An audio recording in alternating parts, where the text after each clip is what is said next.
kaget juga nggak sih Bang adanya pelaporan tersebut Bang? Karena kan kemarin juga dari pihak MA sempat menjelaskan himbauan tegas ke PN Jakarta. Kalau saya nanggap itu biasa-biasa saja, karena kan biar gimana Mahkamah Agung itu kan orang tua kita, ya. Mereka juga, saya juga nggak egois, mungkin mereka juga tersinggung karena adanya teriak-teriakan dari timnya Bang Rasman, ya, ada juga teriak-teriakan dari jaksa dan lain-lainnya yang membuat gaduh. Sebenarnya kan karyawan pengadilan yang 2 orang itu awalnya. Jadi saya nggak ada masalah dilaporkan karena itu orang tua saya MA. Jadi banyak paman-paman saya juga di sana di MA, ya. Banyak paman saya juga ada beberapa yang hakim agung gitu. Jadi saya nggak berani statement apa kalau terkait dengan Mahkamah Agung. Karena di situ juga tempat keluarga saya bekerja. Artinya di sini itu orang tua, ya, saya anggap orang tua. Biarkan aja orang tua menghukum anaknya. Saya tetap hormat pada Mahkamah Agung. Saya juga minta maaf pada Mahkamah Agung kalau saya pernah khilaf, ya, pernah mungkin memalukan Mahkamah Agung. Saya minta maaf sekali lagi kepada Ketua Mahkamah Agung, saya minta maaf. Jadi adapun saya dilaporkan, saya sudah pasrah.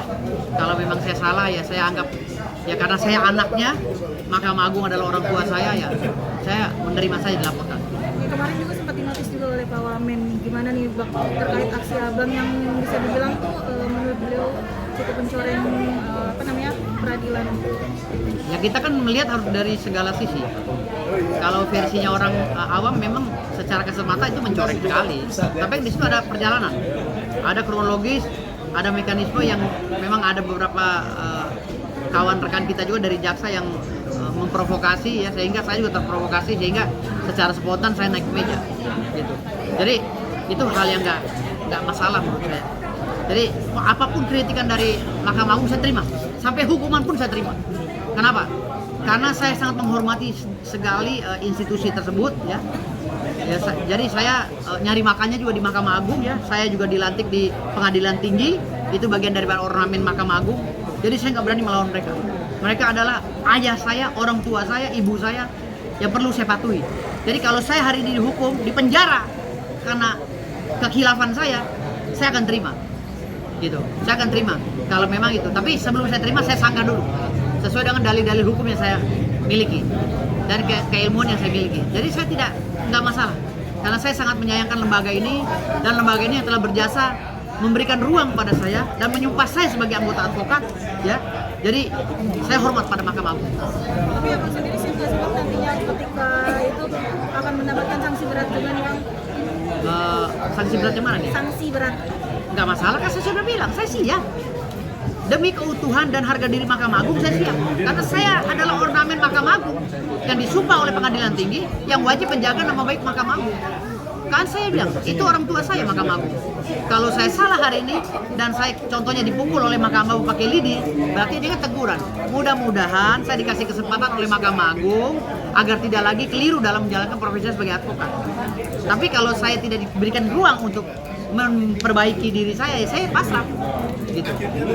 Ya kan semuanya kan harusnya ada diberi ruang untuk memperbaiki diri. Tapi kalau cara Mahkamah Agung bilang kesalahan saya ini merupakan kejahatan yang luar biasa, saya siap menerima konsekuensi. Bang, bisa diulang Bang, itu respon Abang secara spontan untuk naik mejanya seperti apa sih Bang? Ya memang kan spontan. Jadi waktu itu kan saya memang baca HP, WA gini kan. Saya lagi WA begini, tahu ada yang teriak, Bu Nelly apa segala teriak, tolong itu Bang Rasman dicekek. Kalau nggak salah saya lagi WA begini, ya karena saya lupa kan, saya WA gini. Tahu saya spontan, melihat kanan kirinya kan sempit. Nah entah bagaimana saya naiknya, tapi ada satu video yang saya lihat, itu saya naiknya tidak melihat begini nih. Jadi kaki saya itu bergerak sendiri. Merekam? Hah? Enggak, saya sambil baca WA. Jadi ketika ribut dia begini saya, gitu. Jadi secara spontan, nah, saya naiknya pun naik meja begini, saya lihat video. Jadi kaki satu naik meja. Secara logika kan kalau naik meja dengan ukuran berat badan 110 kilo seperti saya, ini kan kalau nggak pakai tangan dua jatuh. Tapi saya kok mudah naik ke atas. Lalu turunnya pun saya sulit. Gitu. Antara naik dengan turun lebih sulit turun daripada naik, makanya saya bingung. Melihat Bang Rasman ya di... Ya karena dicekek tadi, dikeroyok tadi. Saya pikir dikeroyok kan dari samping kan kelihatan Bang Rasman digini, toto jaksa udah mengitari Bang Rasman. Jadi saya panik gitu. Itu aja sih. Tapi setelah itu ada sedikit kesadaran bahwa gue begini ya, ada nggak seperti itu? Iya, saya sadar. Setelah itu, kok saya bisa naik ya? Sampai pulang pun saya tanya sama anggota saya, kok saya bisa naik? Gimana cara saya naik? Anggota saya bilang, nggak tahu Pak, Bapak tahu di atas. Jadi saya bingung, saya tanya Bu Neti, Bu, saya kenapa naik ya? Nggak tahu, saya lagi fokus ke depan semua. Jadi bingung juga. Kedepan mungkin pelajaran buat abang sendiri untuk menjaga emosi, tidak Iya, lagi iya. melakukan seperti itu. Saya Boleh, akan berjanji tidak akan seperti ini lagi. Saya akan menjadi pengacara profesional di Veradi WPI. Insya Allah saya akan merubah semuanya.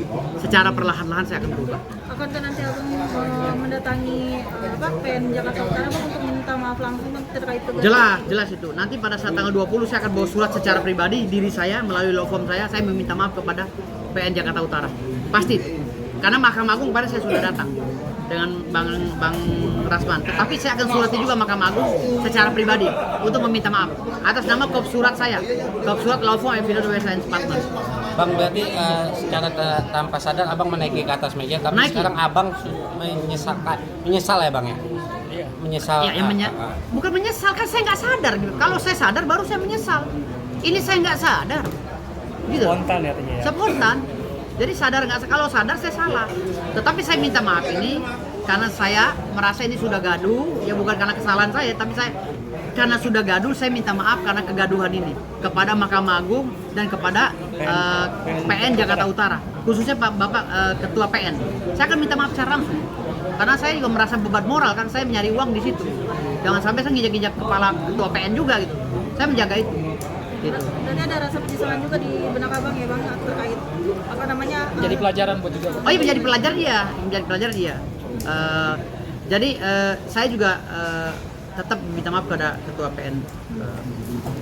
Bang, terkait abang pemecatan di KAI bang, tidak adanya mediasi itu bang seperti apa bang? Sudah saya jelaskan tadi. Jadi pemecahan di KAI ini bukan pemecatan, pemberhentian KAI ini ya udah biarkan itu bergulir, karena biar gimana KAI kan organisasi saya yang telah berjasa kepada saya, memberi ruang saya untuk mencari makan gitu kan. Jadi KAI juga nggak bisa disalahin karena beliau itu melalui mekanisme proses, ada tekanan publik. Jadi KAI itu tidak bisa disalahkan. Biar gimana mereka itu juga orang keluarga besar saya dan memang baik dengan saya, dan saya nyaman di KAI, nyaman sekali karena kekeluargaannya gitu. Dan KAI ini perlu diketahui bahwa organisasi KAI ini adalah organisasi yang sangat memberikan ruang untuk kekeluargaan. Jadi kalau ada omongan-omongan di luar bahwa KAI itu tidak benar, itu salah. KAI itu adalah organisasi yang sangat memberikan kenyamanan dan kekeluargaan sangat oke. Gitu. Artinya tidak ada masalah dengan Ya, tidak ada masalah. Saya selama 10 tahun menjadi anggota KAI tidak ada masalah. Bang, tapi terkait dari pemberhentian abang di organisasi KAI, sempat Iya. ada yang meragukan organisasi abang gitu. Ya, kan udah saya jawab tadi. Nah, jangan diulang-ulang, udah saya jawab. Oke, Ya. waktu pada saat pemutusan itu, abang ada nggak datang? Ya. Diundang nggak untuk hadir? Kapan? Waktu Oh nggak ada. Karena pada saat itu kongres kan, diumuminya di sana, bukan di kantor KAI, tapi di Bandung. Iya. Terkait besok tanggal 11 kabarnya mau bertemu dengan pengawas. Tanggal 12. Oh ya 12 kabarnya ingin bertemu dengan pengawas apa benar? Itu saya ngikuti daripada keinginan klien saya.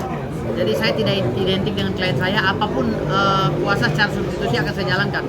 Jadi kalaupun ada marah-marah di dalam ruangan apa segala, itu saya tidak identik dengan klien saya, ya, karena saya hanya profesional sebagai pengacara. Sebelumnya saya tidak pernah ada marah-marah di dalam pengadilan seperti itu, tidak ada. Saya profesional saja. Bang, kalau boleh tahu bang, sidang besok sidang kemarin kan ditunda bang. Apakah sidang besok Bang Hotman akan hadir lagi bang? Akan hadir lagi bang? Persiapan abang sendiri update seperti apa bang? Saya akan hadir. Saya akan tetap cecar Hotman. Karena target saya Hotman, kan saya sebagai kuasa hukumnya Bang Rasman, target saya adalah kamu Hotman. Gitu. Saya akan tetap head to head dengan Hotman. Gitu. Saya tanya, karena persiapan itu sudah saya siapkan. Oke bang, makasih ya bang. Terima kasih bang Firdaus.